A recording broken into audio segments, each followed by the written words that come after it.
I'm John McAfee. I have no clue what I'm going to talk about today. I've spoken to many of you starting last night at the dinner. And what I thought I might talk about, I think, is totally lost now, based on the input that I've received from many of you. What I'd really like to talk about is my traveler's guide to Central America, because that was suggested by a couple of you. But I will not, since it sounds inappropriate. So I'm going to talk about security. And security, I think, is something very, very germane, very central to every aspect of the blockchain and of Bitcoin. And here is why. If you're a hacker and you're stealing information, up to this point, you have had to find a third party to sell that information to. And depending upon the type of information, the third party pool gets smaller and smaller. If I'm stealing the design for a new stealth bomber from the Pentagon, then who are my potential buyers? It's a very slim pool, and it's a very risky thing to do. So information has value, or has had value, based only on who it could be sold to and what the information was. If I'm stealing a bunch of passwords, then I've got to use some Russian hacking pool that's going to put them up on the dark web, and we'll sell you 100,000 passwords for $1,000, or whatever the price is. But what about Bitcoin? Bitcoin is the information, is it not? The value of the information is inherent in the information itself. I mean, what a boon to hackers. Now, what has happened so far has been trivial, I promise you, to what is going to be happening very soon. Because hackers do one thing very well. They sniff out their target, they study their target, they analyze their target, and when they strike in a very big way. You've had a few big strikes already. The third largest Bitcoin exchange, nearly $100 million, is out the window. The Dow, $65 million, even though that was unwound through a hard fork, which I totally disagreed with, by the way.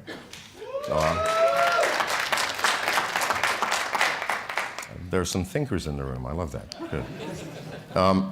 So it's going to get worse and worse and worse. And what we have not seen yet, and that does not mean it has not happened, is we have not seen the individual users' wallets hacked.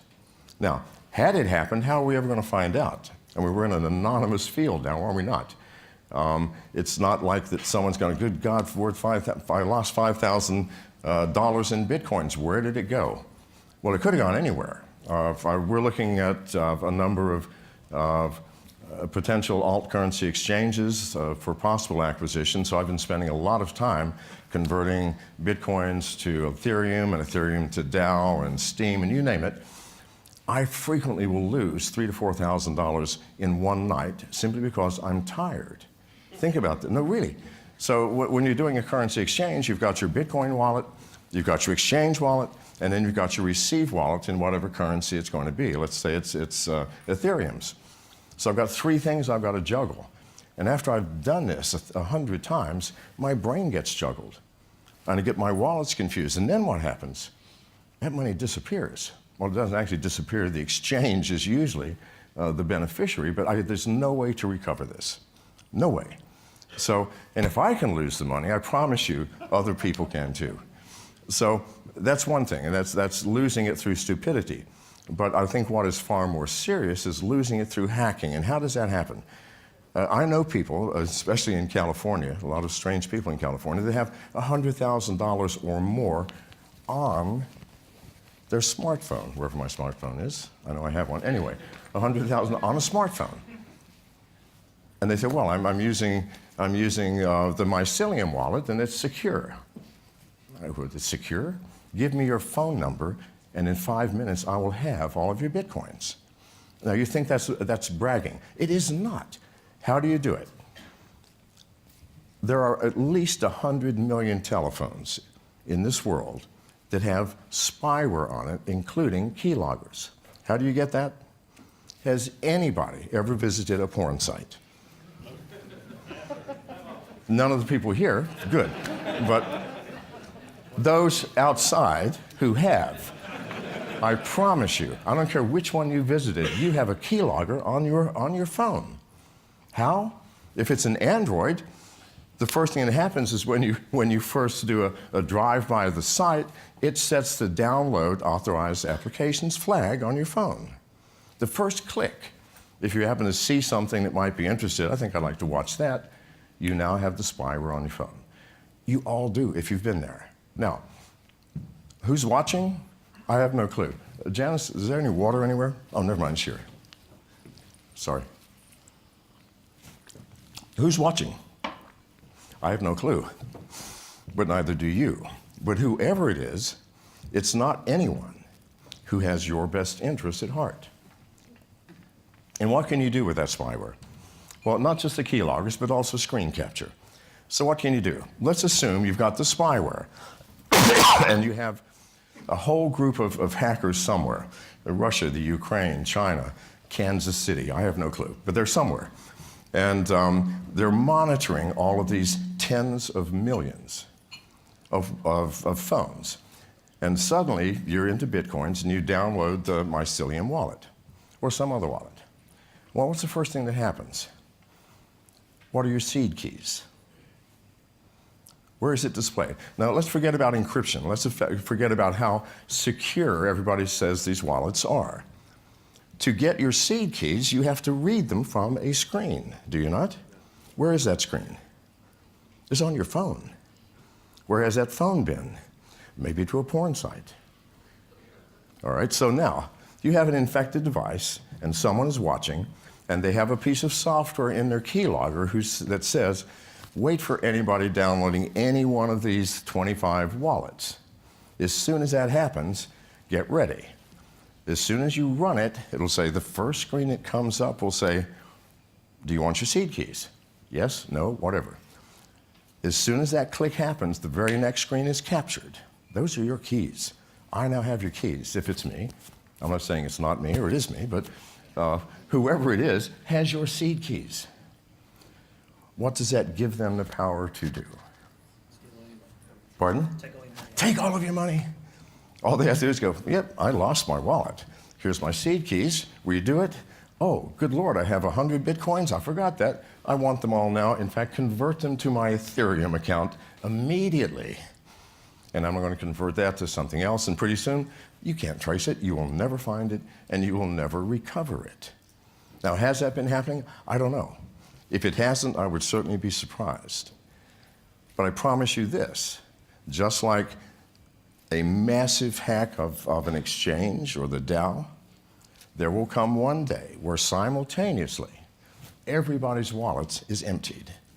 Now, then that will make the news. But by then what? It's too late. Because it's always too late when we find out about a hack. The Office of Personnel Management in America was hacked in 2015 by somebody who took the records of 23 million employees, of every employee of the US government for the past 50 years, including all of our top secret cleared employees. That hack began in 2013. It was discovered in 2015. This is the problem. And so, why am I even into the Bitcoin arena? Number one, because I see where alt currencies are going. Cryptocurrencies are here to stay. They will not go away. It is Pandora's box, for good or ill. You will not shove this back in the box. It does not matter what governments want to do. And we all know what they want to do. Number one is collect taxes. Well, that's really hard in the Bitcoin arena, isn't it? Very difficult to do. And in some other currencies, even more difficult. But governments will have to bite the bullet eventually because you cannot suppress it. It is like trying to suppress drinking alcohol. No matter how illegal you want to make it, people will drink alcohol or smoke weed or whatever it is they want to do. And now that the box has been opened and we are using it, it will not go away. So it's here to stay, and I know that. And I see that it will become, if not Bitcoin, it will be some alt currency that will become the standard for the world at some point. And I believe that will be at some point in the near future. in its current state, we will have chaos, absolute chaos. Not because we don't understand it or we can't understand the math or it's not adopted properly, no, because there is no security whatsoever. I started a very small mining pool in the state of Washington, right next to a hydroelectric dam, through my company, MGT. It's a very state-of-the-art facility. It's very small. We have 400 S9s currently. We will be upping that many times. So currently we're at about 5 petahash. And why did I do that? Because mining is the record keeping of Bitcoin. It is the backbone. It is not just the thing which spits out Bitcoins, it is the thing which keeps a tally and lets the math of this process unfold securely. So we have to have mining. Now, Bitcoin miners, you think perhaps you are immune to hacking because you're a miner? No, absolutely not. You might have a competitor. I think there are competitors. And these competitors might like to know exactly what you're doing, exactly how many Bitcoins you're spitting out, when, what magic are you using, and so on. So the first thing I did is we rewrote all of the software, everything. Because what is out there now, I promise you, is the most insecure piece of software I have ever seen. It's got nothing to do with encryption. It's got nothing to do with anonymity. It has to do with a lack of knowledge as to how software interfaces with hardware. And what is hardware? Hardware is your Ethernet connection. It's your printer. And in this day and age, it might even be your refrigerator. And don't laugh at this, because just last week, or 2 weeks ago, the DYN was hacked, and half of America's internet simply disappeared. Do you know who hacked it? A collection of printers, CCTV cameras, refrigerators, and routers. Why? Because they're now smart and they're connected to the internet. And there is no security for these things. My biggest fear right now is not that someone is going to hack into a mining company or an exchange or whatever and take a few $100 million. My biggest fear is that the people who created the software, called Mirai, by the way, M-I-R-A-I, that goes out and finds these things, as soon as it gets in, it shuts down all of the communication, so you can't remove it. The only way to remove it is to reboot the system, and then within a few seconds, you're reinfected again. Why? Because every infected system has a log, an entry in a massive database that the hacker maintains, and says, well, for 3 seconds, I haven't heard from this refrigerator. Reinfect it. Now, Mirai was used specifically for one purpose, that is DDoS attacks, distributed denial of service. What if someone said, I'm not interested in that. I'm interested in mining Bitcoins. And it doesn't matter that this thing is low power. I have 4.9 billion devices to work with. That's how many were connected to the internet last year. I suspect that number has doubled. Next year it will certainly double. So maybe 10 billion devices. Billion devices. So I don't care about your ASIC processors. You can sit there and process all day long at 5 petahash. I've got 300 billion petahash out there. Why? Because there's a lot of computers. And I've infected them all illegally.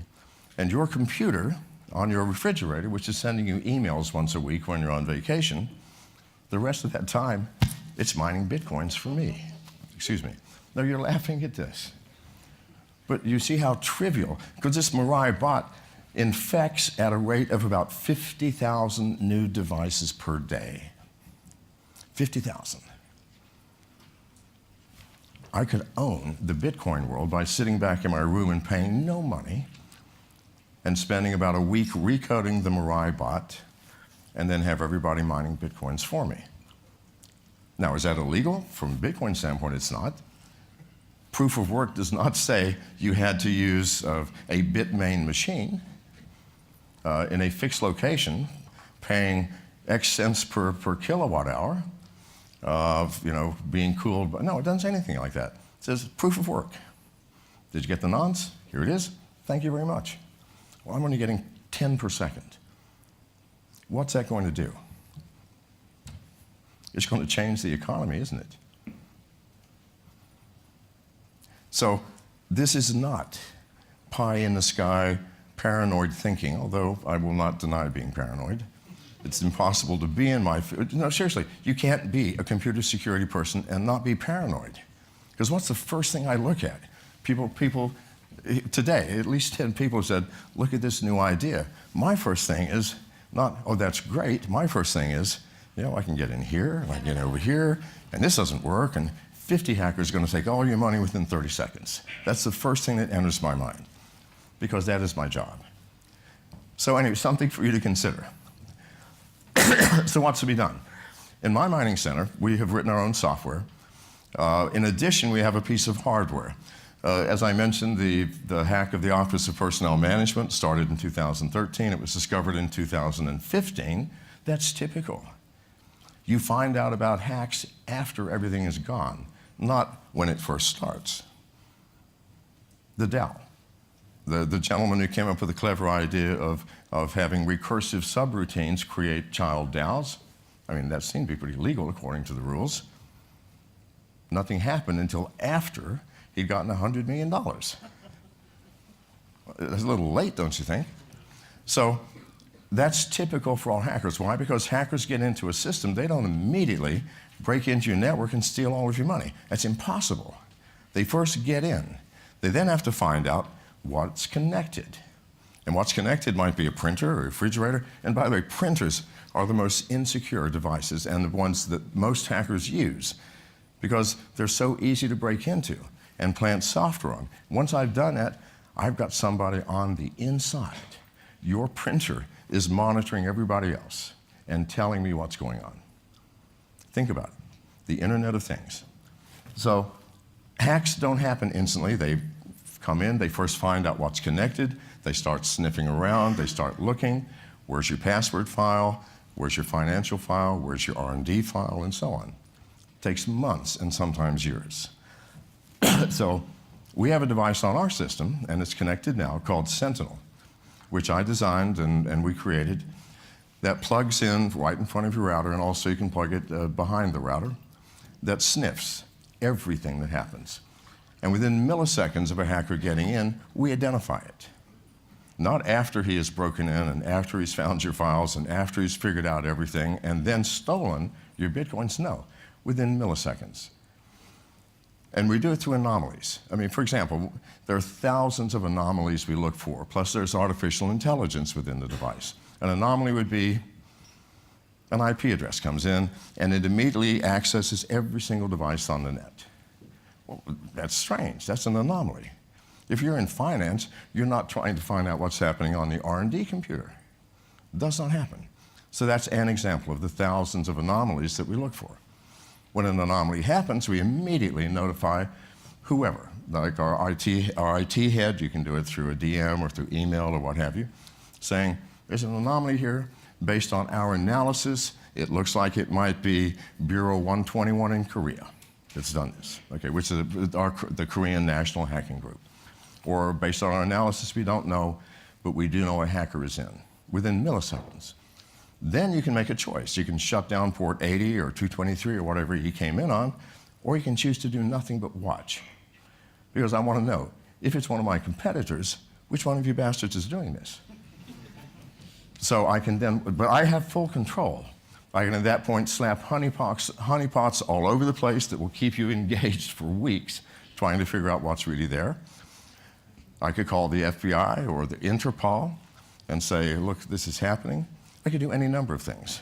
Or I could just get back to business, shut you down, shut down the port, get your IP address, and make sure that anything else that comes from that area, we're not going to let you in.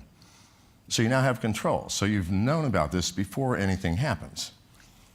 So that's going to be on our mining pool. And by the way, as we announced last week, we're doing a joint venture with Bitmain, and they'll be using our facility in Washington with our security and our software as a joint venture pool. And in fact, I'm going tomorrow to meet with Jihan Wu and his full team in Miami. We met a few months ago in China when I was speaking in Beijing. So this is what all of you are going to have to be doing. Otherwise, you are opening yourselves up to a nightmare. And people don't realize what a nightmare is. Even the things that you would think have no value. Ashley Madison, a Canadian company, was hacked last year, and 23 or 4 million records of members. And Ashley Madison was a dating site for married people looking to have affairs. Of interest is there's 27 million men and 12,000 women on that site. And thousands of bots that were talking through email and DM with male users thinking they were talking to women. It's a tragic affair. And of those 12,000 women, 9,000 work for Ashley Madison. So, you know, if you're a guy, learn something from that. Anyway, a hacker who happened to be a woman working for Ashley Madison posted all of those records on the internet. There were at least 10 recorded suicides. Why? Because people took that information just to make money, said, for $25, we will allow you to search the database to see if your husband or your wife is looking to have an affair. They made a lot of money too. So hacking is something that, and by the way, Ashley Madison no longer exists. It's gone. It was the $3 billion a year company that's no longer here. You don't want to be that. You don't want to be Ashley Madison. You don't want to wake up some morning where the world is fine and our margins are high and everybody's rolling in dough, and suddenly your company is gone, and so is your reputation. And you have shaken not just your company and reputation, but the entire Bitcoin community, and the price drops. Because really, that's what will happen. You have to take security seriously. You have to. It has to be, in my experience, it has to be the very first thing you think about. Because we're living in a dangerous world. I mean, it's always been a dangerous world, but it's more dangerous now. Because your enemies and the threats to your system are invisible and unknown. Enemies of your state, if you have some enemies in the world and they have names, that's pretty good. You can watch them. If you see them, you can shut your door, or pull out your gun, or run, or try to make friends with them again. But what you do in the hacking world, an invisible ghost trying to steal everything that you have, and you have no way of even knowing that they are there. That has to change. You have to know that they're there the instant they arrive, and you have to take precautions. And I'm done. Let me take questions. There's got to be questions out there. Yes, sir. Okay, so I always do that. I look for the root cause of the problem and prevention. So obviously it would be ridiculous to say let's just stop visiting porn sites. Well, more fundamentally than that, my solution would be education. Well, yeah, education is one thing. The question is, what are the solutions? And the gentleman said that certainly number one is education, and that's correct. But that's what's been happening up here in the past 25 minutes, as I've been trying to educate. But beyond that, you must take steps. Once you're educated to the fact that you're living in an insecure world and who your enemies may or may not be, you then have to do something. Now, I will make a statement that will be unpleasant and unacceptable to many of you. There will never be a software wallet that is secure. It cannot happen. Never. Not as long as you're using mobile devices. And why is that? Because mobile devices were not designed to secure you. They were not designed to hide your location, your friends, your voice, your image. Were they designed for that? Oh no. They were designed for the opposite. They were designed to spy on you, but not for bad purposes. To know where you are, who your friends are, your contacts, what color shoes you just purchased or sweater. They're designed to turn on the microphone to listen to you so that they can make your life easier, and instead of having to type, you can dictate. They were designed to turn on the camera and the video. I'm sorry, I'm running out of time. Okay, here we go. So no, they are insecure devices designed to spy on you so that people can sell you shit. as long as other people can sell you things through it, they can hack you through those same facilities. So there won't be one. Hardware wallets, that is the only way. Well, I'm not touting anyone, but Trezor has one with its own screen. You have to have a separate screen on the hardware device. Otherwise, why bother keeping your coins in a hardware wallet when they have your seed keys through software? Anyway, my apologies, I ran over time. Sorry.